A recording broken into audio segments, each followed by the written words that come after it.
Maria Santos pressed her face against the cold metal floor of the shuttle. Her body shook as she tried to stay quiet. Behind her, 3 small shapes huddled together under a torn blanket. Danny was 8 years old, Lisa was 6, and baby Jake had just turned 2. They had not eaten a real meal in 5 days. The shuttle doors opened with a loud hiss. Maria lifted her head and saw the morning light of Kepler 442c streaming in. This moon was supposed to be their new home. It was supposed to be paradise.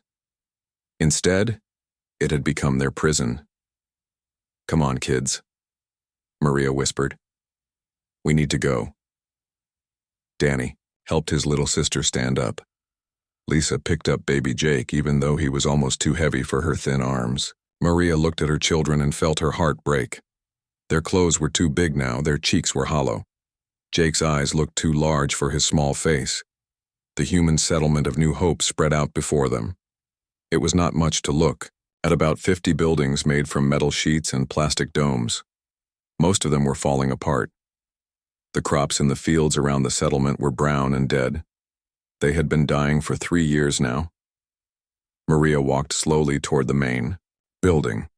Her children followed behind her like small ghosts. Other colonists stopped to watch them pass. Everyone looked thin and hungry. Some people turned away when they saw Maria coming. They knew what she was planning to do. Alex Rodriguez waited for her outside the community center. He was the settlement commander, but that did not mean much anymore. His uniform was patched and dirty. His face looked older than his 40 years. "Maria, you don't have to do this," Alex said. "We can find another way." "What other way?" Maria asked. "The crops are dead. The supply ship stopped coming 2 years ago. My children are starving." Alex looked at Danny, Lisa, and baby Jake. He could see their ribs through their shirts. "The Zephyrians are dangerous. No human who goes to work for them comes back the same." "At least they come back alive," Maria said. "My kids will be dead in 2 weeks if nothing changes." Beyond the settlement, tall crystal towers rose into the sky. The Zephyrian city looked like it was made of colored glass and light. It was beautiful and terrifying at the same time. The beings who lived there controlled the best farmland on the moon. They had technology that could make the soil rich and green, but they did not share it with humans. Maria had heard stories about the Zephyrians. They were made of living crystal. They could change their shape and size. They talked to each other with sounds that hurt human ears. Most important of all, they thought humans were no better than animals. "Please, Maria," Alex said. "Give us more time. Ben Murphy thinks he can fix the soil treatment system." "Ben has been trying to fix that system for 6 months," Maria replied. "Meanwhile, my children get thinner every day." She knelt down and hugged her 3 kids. Danny tried to be brave, but she could see tears in his eyes.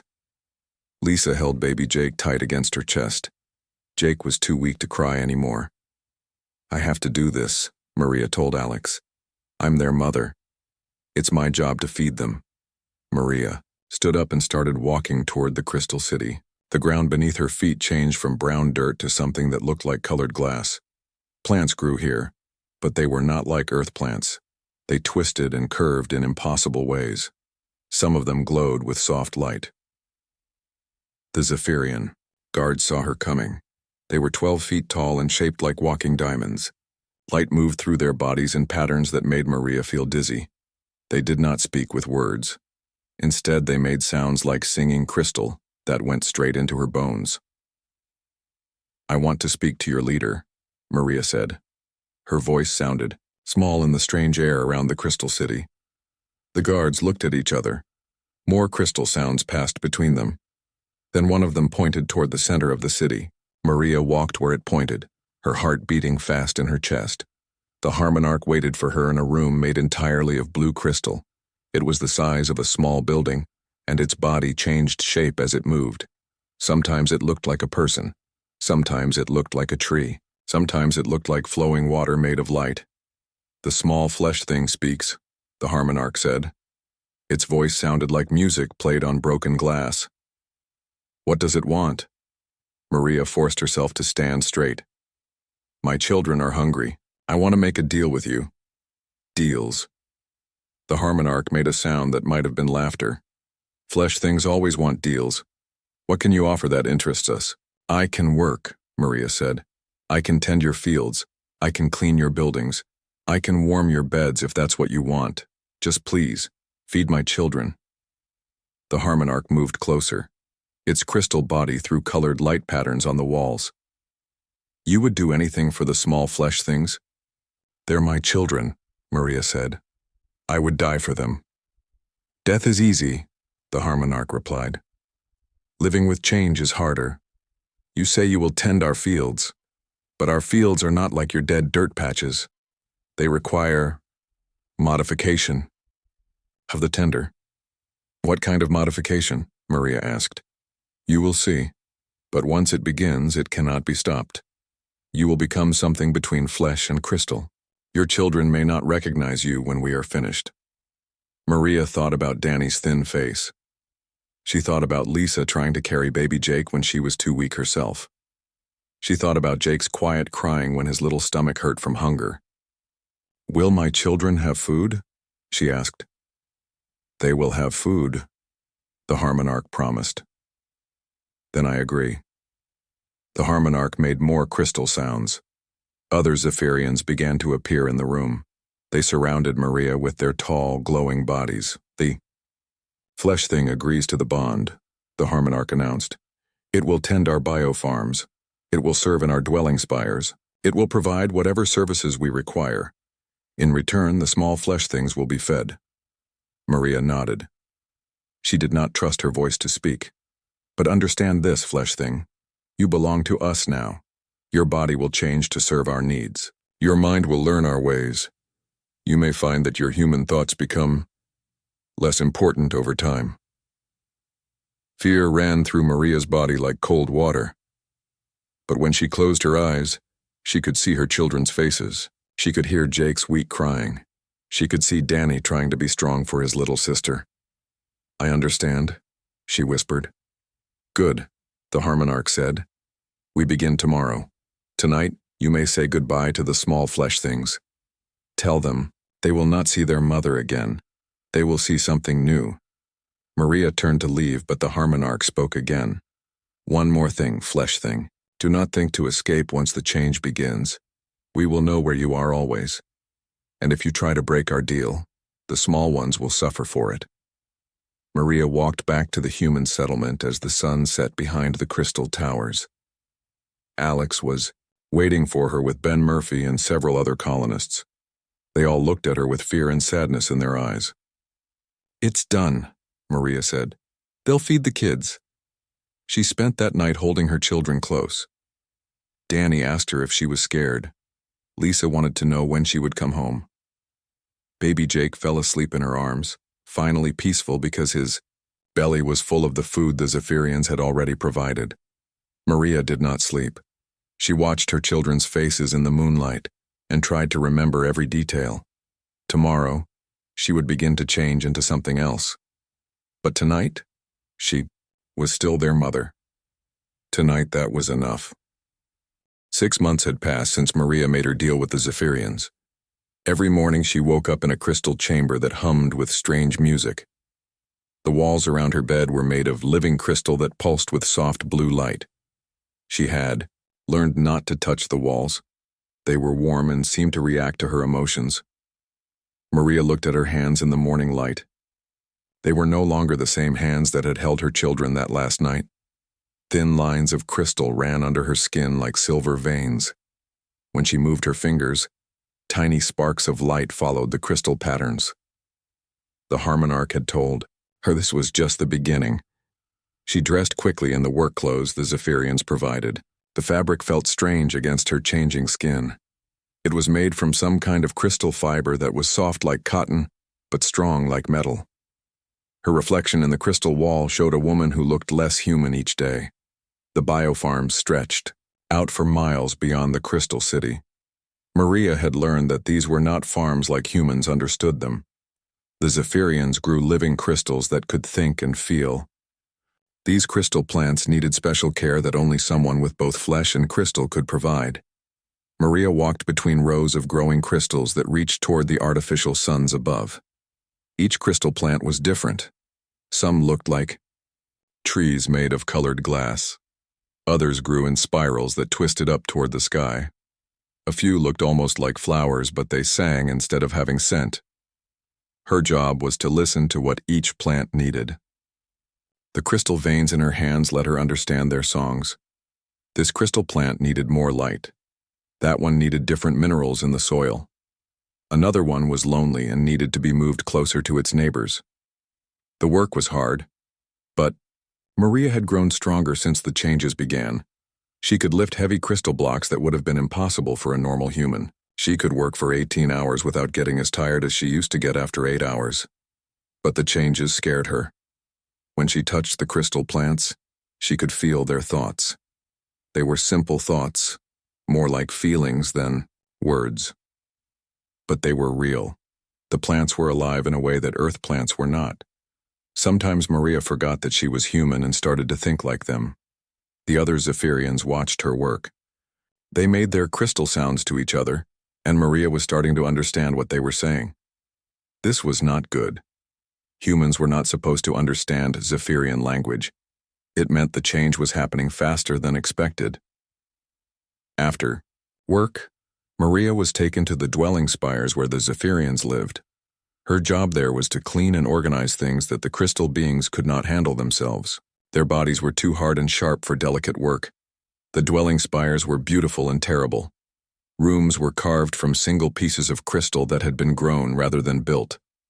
Light moved through the walls like water, creating patterns that hurt Maria's eyes until she learned not to look directly at them. The Zephyrians lived in these rooms like birds in crystal cages. They did not need furniture the way humans did. They simply grew into shapes that fit their needs. A Zephyrian could become a chair when it wanted to rest, or stretch into a ladder when it needed to reach something high. Maria's job was to tend to the few things in the spires that were not made of crystal. Food for the Zephyrians came in metal, containers from other worlds. Documents and tools were made from materials that crystal beings could not touch without damage. While she worked, the Zephyrians talked around her. They seemed to forget she was there. Maria learned many things she was not supposed to know. The Zephyrians were not just living on this moon. They were changing it. The terraforming equipment hidden under the Crystal City was slowly making the whole moon into something that could support their kind of life. But that was not the worst thing Maria learned. She discovered that the Zephyrians were preparing for war. They were building weapons and ships in the deep chambers under the city. They planned to fight the Galactic Federation, the group of worlds that included Earth. The moon was going to be turned into a military base. The Harmonarch visited Maria in her crystal chamber one evening. Its body filled most of the small room, pulsing with colors that made Maria feel dizzy. "You are changing well, flesh thing," it said. "Soon you will be ready for your true purpose." "What true purpose?" Maria asked. She tried to keep her voice steady, but fear made it shake. "You will help us convert other humans. Your young will be useful for this.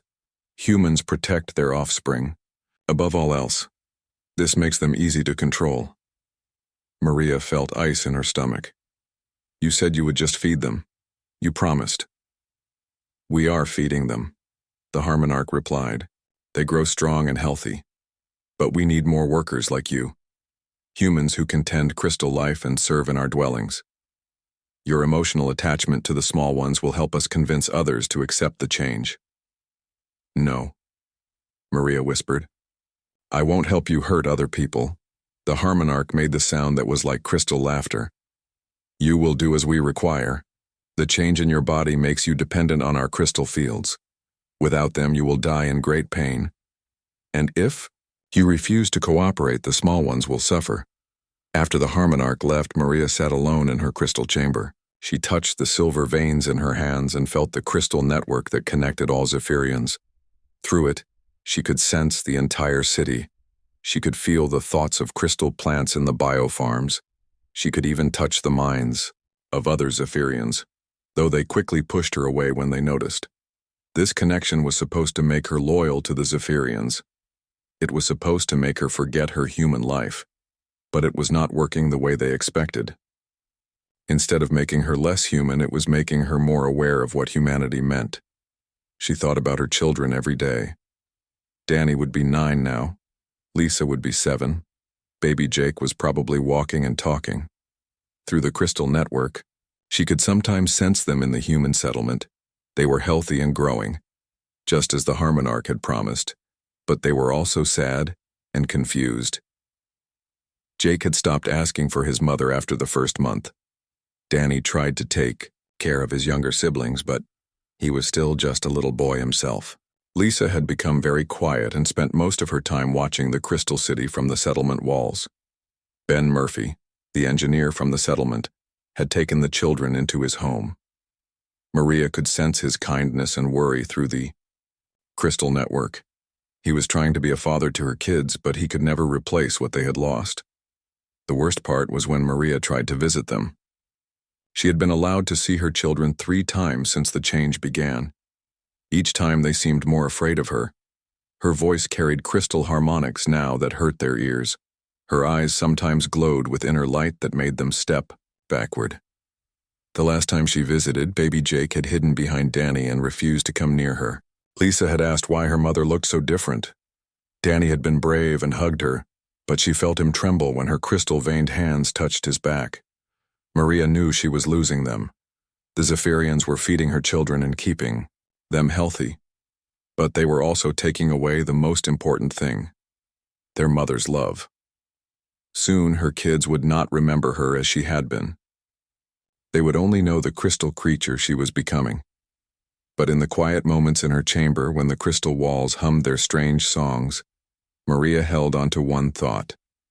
She was still human where it mattered most. Her love for her children had not changed, even if her body had. And love, she was beginning to understand, might be the one thing the Zephyrians could not control or understand. The question was whether that would be enough to save her family and her people when the time came to fight. Maria woke up to the sound of crystal alarms singing through the walls. Her body felt different today. When she sat up in bed, bright light flowed from her skin like water. The crystal veins under her flesh had grown thicker overnight. They now covered most of her arms and were spreading across her chest and face. She stood and walked to the crystal mirror on her wall. The woman looking back at her was barely human anymore. Her eyes glowed with soft blue light. When she opened her mouth, she could see that her teeth had crystal edges. Her hair had changed too, becoming thin strands that looked like spun glass. The crystal chamber around her was different as well. The walls had grown overnight, reaching toward her like living things. They pulsed with the same rhythm as her heartbeat. Maria realized with horror that the room was becoming part of her, or she was becoming part of it. A Zephyrian worker entered her chamber. It was smaller than the Harmonarch, shaped like a walking tree made of green crystal. "You are ready," it said in the crystal language that Maria now understood perfectly. "The Harmonarch calls for you." Maria followed the worker through corridors that seemed to bend and twist as they walked. The crystal city was alive, she realized. The buildings could change shape and size depending on what their inhabitants needed. This was technology beyond anything humans had ever imagined. The Harmonarch waited in a new room, one Maria had never seen before.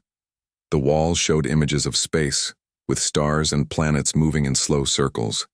In the center of the room stood a device that looked like a crystal tree with dozens of branches. "Touch the interface, Roy," the Harmonarch commanded. Maria reached out and placed her transformed hand on the crystal tree. Immediately, information flooded into her mind. She saw the entire moon from above, with all its continents and oceans. She could see the human settlement, tiny and weak compared to the crystal cities that now covered most of the world. But she saw more than that. She saw the Zephyrian plan in complete detail. They were not just building a military base. They were building a breeding facility. The crystal plants she had been tending were not crops. They were weapons. Each one could grow into a warrior form that could fight in space battles. The biofarms were growing an army. The terraforming equipment was changing the moon's atmosphere to make it poisonous to most other forms of life. Only crystal beings and humans who had been changed like Maria would be able to survive. The Zephyrians planned to use this as their advantage in the coming war. Worst of all, Maria saw what they planned to do with Earth's children. Human young would be taken from their families and brought to breeding facilities like this one. They would be changed into crystal human hybrids who could serve the Zephyrian war machine. The process worked best on children because their bodies and minds were still growing. Now you understand, the Harmonarch said. Your purpose is to help us collect more humans for conversion. Your emotional bonds to the young ones will convince other parents to surrender their children willingly. Maria felt sick, but she forced herself to stay calm. What if I refuse? You cannot refuse. Your body now requires crystal energy to survive. Without it, you will die in agony within days. And your children depend on our food. Remove our support, and they will starve just as they were starving before. The Harmonarch moved closer, its massive crystal body casting rainbow patterns on the walls. But there is no need for refusal. Soon your human thoughts will fade completely. You will think like us. You will want what we want. The process is almost complete. Maria nodded, as if she agreed, but inside her mind, she felt something the Harmonarch did not expect. Her human consciousness was not fading. Instead, it was fighting back harder than ever. The love for her children, the memory of their faces, the determination to protect them. These feelings were growing stronger, not weaker. She realized that the Zephyrians had made a mistake. They understood crystal thinking, but they did not understand human emotions. They thought love was a weakness that would make her easy to control. They did not realize that love could also be a source of incredible strength. When the Harmonarch dismissed her, Maria returned to her work in the HFY biofarms. But now she worked with a different purpose. Instead of just tending the crystal plants, she began to study them. She learned how they grew, how they communicated, how they could be controlled. The crystal veins in her body let her connect directly to the farm's control systems. She discovered that she could make small changes without anyone noticing. A crystal plant that was supposed to grow into a warrior could be modified to grow into something harmless instead. Food production could be redirected away from the military facilities. Maria was careful to make only tiny changes, but over several weeks, those small modifications added up. The Crystal Army was growing more slowly than the Zephyrians expected. Some of the warrior forms that did mature were weak and defective. Meanwhile, in the human settlement, things were changing too. Ben Murphy had been working on his soil treatment system for months. Maria could sense his progress through the crystal network. He was close to a breakthrough that would let humans grow their own food again. But Ben was working on more than just farming equipment. Through the crystal network, Maria could feel his thoughts sometimes when he worked with electronic devices. He was building weapons, simple sonic devices that could disrupt crystal formations. He was preparing the human settlement to fight. Maria's children were part of Ben's work. Danny, now 10 years old, had become his assistant. The boy was smart and learned quickly. Lisa, at 8, spent hours watching the crystal city through Ben's telescopes. She had begun to notice patterns in how the crystal buildings moved and changed. Baby Jake, now 3, was the one who worried Maria the most. He had started to show signs of sensitivity to crystal energy. When Zephyrian ships flew over the settlement, Jake would cry and point at the sky. When Maria visited, he could sense her crystal nature before he could see her. This gave Maria an idea that both thrilled and terrified her. One night, she accessed the crystal network's deepest levels. Using her hybrid nature, she sent a message to Ben Murphy's equipment. It was dangerous. If the Zephyrians detected her communication with the humans, they would kill her immediately. The message was simple. The children are the key. Jake can sense crystal energy. Train him. Ben received the message as interference in his radio equipment, but he was smart enough to recognize it as deliberate communication. Over the following weeks, he began to work with Jake, teaching the little boy to identify different types of crystal energy signatures. Lisa's observations of Crystal City patterns became more important too. Ben realized that the girl was naturally understanding Zephyrian architecture and technology. Her young mind could see connections that adult humans missed. Danny's role was to help Ben build and test the sonic weapons. The boy's small hands could work with delicate components that Ben's adult fingers could not manage. Together, they created devices that could disrupt crystal formations without the Zephyrians detecting the weapons until it was too late. Maria watched all of this through the crystal network, proud of her children but also afraid for them. They were becoming part of the resistance against the Zephyrians. This made them valuable, but it also made them targets. The Harmonarch began to notice problems with the Crystal Army production. Warrior forms were failing quality tests. Food, supplies were running short. The terraforming schedule was falling behind. "There is sabotage," it announced to the assembled Zephyrians. "Someone with access to our systems is working against us." Maria felt crystal eyes turning toward her. Her hybrid nature made her the obvious suspect. She would have to be very careful now. One mistake would not only cost her life, but would doom her children and the entire human settlement. The war was coming whether she was ready or not. The question was whether her love for her children and her growing understanding of both human and crystal technology would be enough to save everyone she cared about. The Harmonarch's suspicions were growing stronger each day. Maria could feel its crystal mind probing the network, searching for the source of the sabotage. She had to be more careful now, but she also had to work faster. Through the crystal connection, she could sense that the Zephyrians were planning something terrible. They were going to attack the human settlement in 3 days. Maria worked in the biofarms as usual, but her mind was racing. She had to warn Ben Murphy and the other humans. She had to find a way to help them defend themselves. Most importantly, she had to protect her children. That night, she made a desperate decision. Using her connection to the crystal network, she overloaded a power conduit near the human settlement. The explosion looked like an accident, but it created an electromagnetic pulse that Ben's radio equipment could detect. The message she sent was short but clear. 3 days. They come for the children. Jake sees crystal energy. Lisa knows their patterns. Danny builds weapons. Trust them. Ben received the message just as Zephyrian security forces began scanning for the source of the power failure. Maria quickly disconnected from the network and pretended to be asleep in her crystal chamber. 2 days later, the Harmonarch summoned her to the central command room. The space was filled with warrior form crystals, each one 12 feet tall and sharp as diamonds. Their bodies hummed with dangerous energy. "The sabotage stops now," the Harmonarch announced. "We know it comes from within our own systems. Only 3 beings have deep access to the crystal network. You are one of them." Maria tried to look confused. "I don't understand. I only tend the biofarms." "Do not lie to us, flesh thing. Your hybrid nature gives you abilities we did not expect. You have been using them against us." The Harmonarch moved closer, its massive form casting twisted shadows on the crystal walls. "But your betrayal serves a purpose.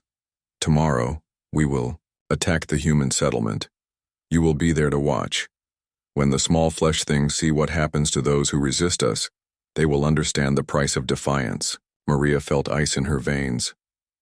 "What are you going to do to them?" "We will take the young ones for conversion. The adults who resist will be eliminated. Those who surrender will be allowed to serve us as you have served us." The Harmonarch's crystal body pulsed with cruel satisfaction. "Your children will be among the first to be changed. They will become perfect crystal human hybrids just like their mother." That night Maria could not sleep. She paced her crystal chamber, her glowing skin casting strange patterns on the walls. Through the network, she could sense the Zephyrian forces preparing for battle. Hundreds of warrior forms were being activated. Flying ships were being loaded with weapons and conversion equipment. She also sensed something else. The human settlement was not sleeping either. Ben Murphy was working frantically with the other colonists, preparing defenses based on the warning she had sent.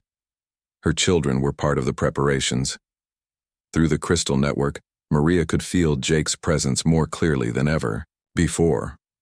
The 3-year-old was naturally sensitive to crystal energy, just as she had told Ben. The little boy could sense Zephyrian minds from miles away. He was the settlement's early warning system. Lisa's sharp mind was being used to analyze Zephyrian movement patterns. The 8-year-old girl had spent months watching the Crystal City through telescopes. She could predict how the Zephyrian forces would attack and where their weaknesses might be. Danny, now almost 11, was helping Ben build sonic weapons that could disrupt crystal formations. The boy's small hands and quick mind made him perfect for the delicate work. Maria felt proud of her children but also terrified for them. They were so young to be part of a war. The attack began at dawn. Maria was forced to watch from a Zephyrian transport ship as warrior forms surrounded the human settlement. The crystal beings moved like living diamonds, their bodies reflecting the morning light as they closed in on the small cluster of buildings. But the humans were ready. Jake had sensed the Zephyrians coming from 5 miles away.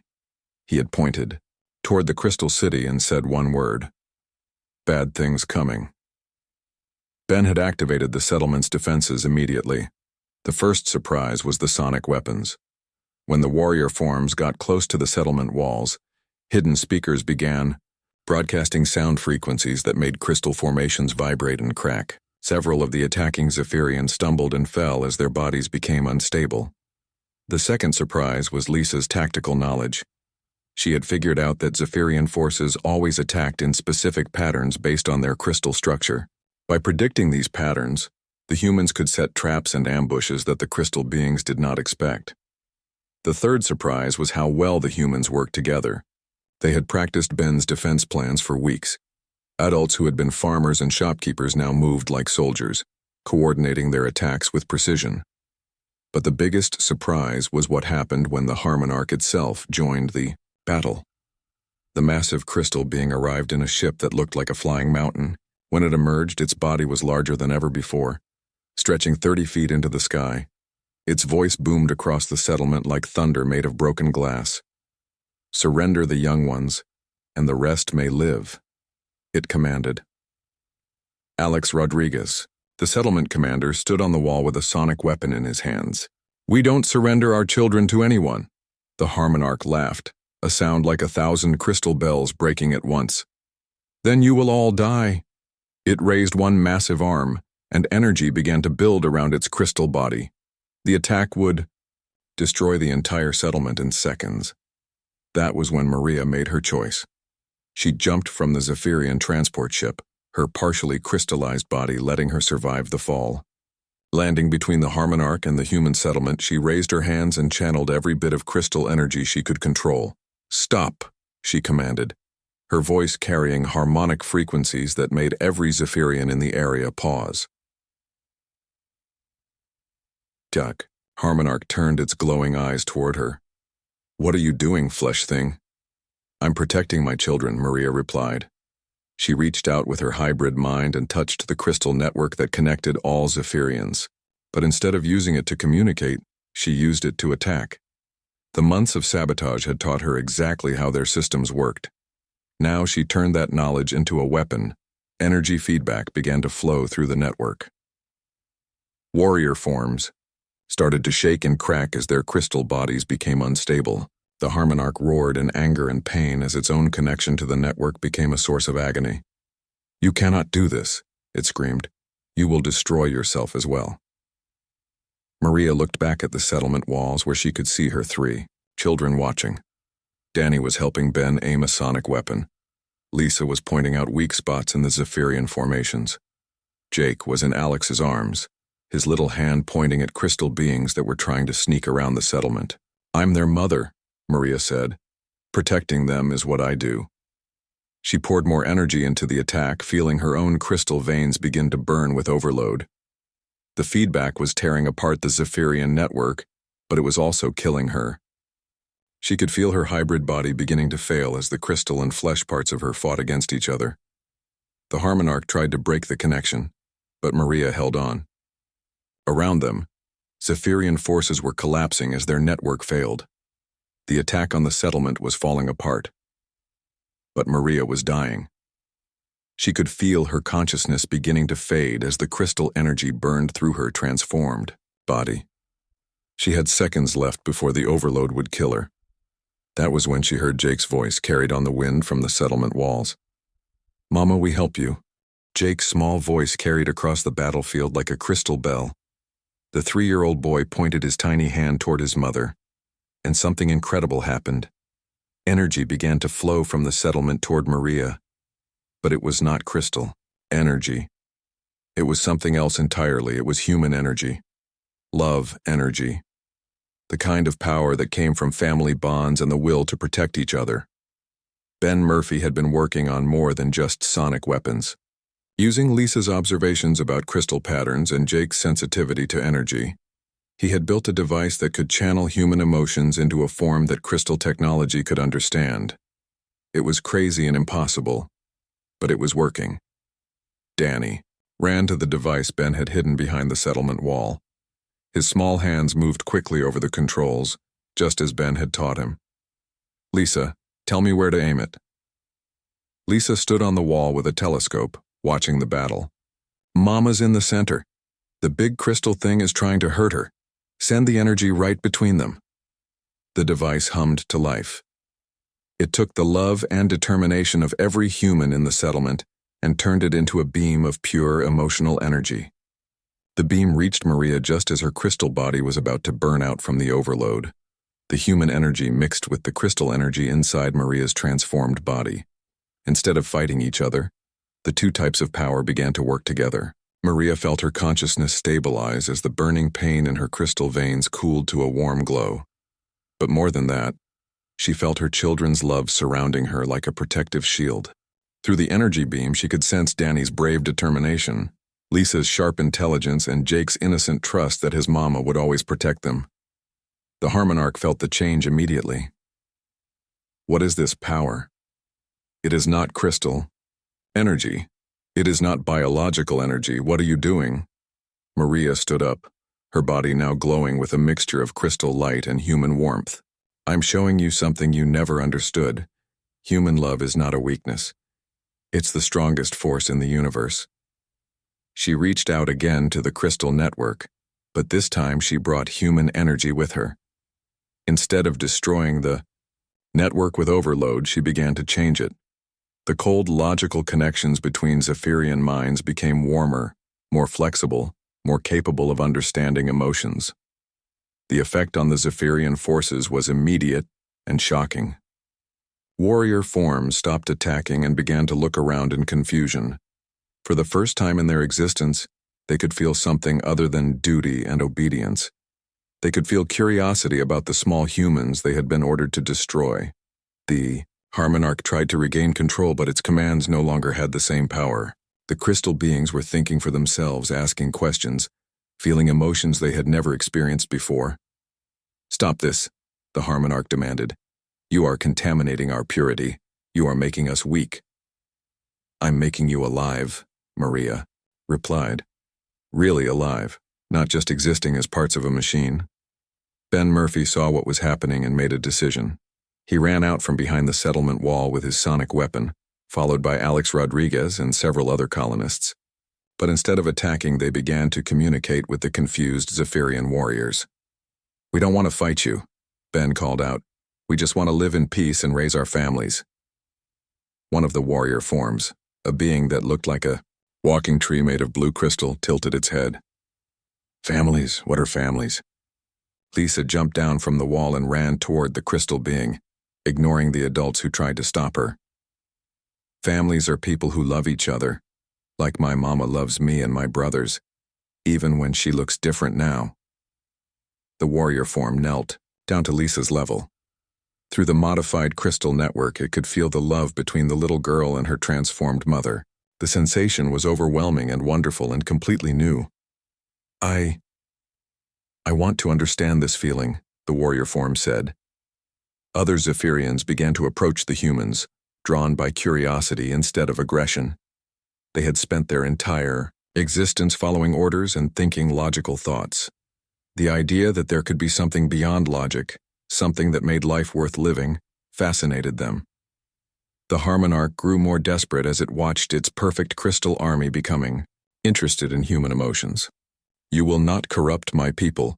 I will destroy this settlement and everyone in it." It raised its massive arms and began to gather energy for an attack that would vaporize everything within miles. But Maria was ready for this. She had spent months learning how the crystal network operated. She knew exactly how the Harmonarch's power worked. As the massive being prepared to attack, Maria sent a pulse of human energy through the network that targeted the Harmonarch's emotional centers. For the first time in its existence, the Harmonarch felt love. Not just understanding love intellectually, but actually experiencing the overwhelming power of a parent's love for their children. It felt Maria's willingness to die for Danny, Lisa, and Jake.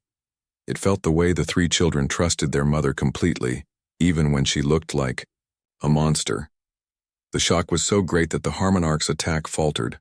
Its massive crystal body began to shake as it struggled to understand these new feelings. What is happening to me?" it whispered. "You're learning what it means to care about someone more than yourself," Maria said gently. "It's scary at first, but it's also the most beautiful thing in the universe." Jake broke free from Alex's arms and ran across the battlefield toward his mother. The tiny boy was not afraid of the massive crystal beings or the energy weapons or the chaos around him. He only saw his mama, who needed a hug. Maria knelt down and caught Jake in her arms. Her crystal-veined hands were gentle as she held him close. "My brave little boy," she whispered. Danny and Lisa ran to join them, and soon Maria was surrounded by her three children. The sight of the family reunion affected every Zephyrian on the battlefield. Through the network, they could feel the pure joy and love that flowed between mother and children. The Harmonarch watched this scene and felt something break inside its crystal heart. All its plans for conquest and war seemed suddenly meaningless compared to the simple happiness of a family being together. I do not understand," it said. "How can such small, weak beings create such powerful feelings?" "Because love isn't about being strong or weak," Maria explained. "It's about choosing to care for others even when it's difficult or dangerous." Over the following days, everything changed.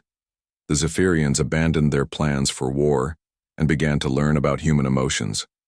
They discovered that working together with humans created better results than trying to control them. The terraforming equipment was reprogrammed to make the moon suitable for both crystal beings and humans. The biofarms began growing food that both species could use. The warrior forms were converted into helpers and builders instead of weapons. Maria's transformation stabilized at a point where she was equally human and crystal.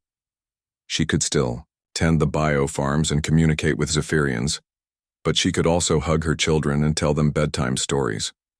Her voice carried crystal harmonics that made beautiful music, but it was warm and loving, like a human mother's voice should. The human settlement grew into a real city where both species lived and worked together.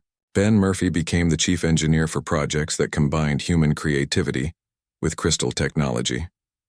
Alex Rodriguez served as ambassador between the two peoples.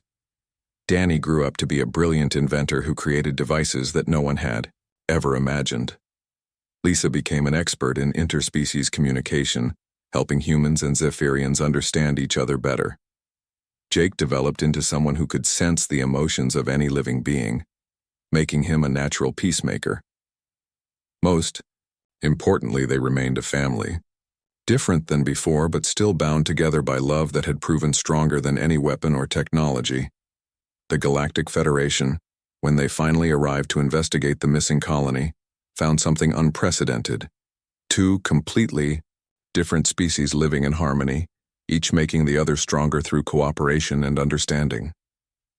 Maria often stood on the walls of Santos Valley, named in her honor, watching her children play with young Zephyrians in the Crystal Gardens. Her sacrifice had saved not just her family but had created something new and wonderful in the universe. She had started as a desperate mother willing to do anything to feed her hungry children. She had become proof that love could transform even the most impossible situations into something beautiful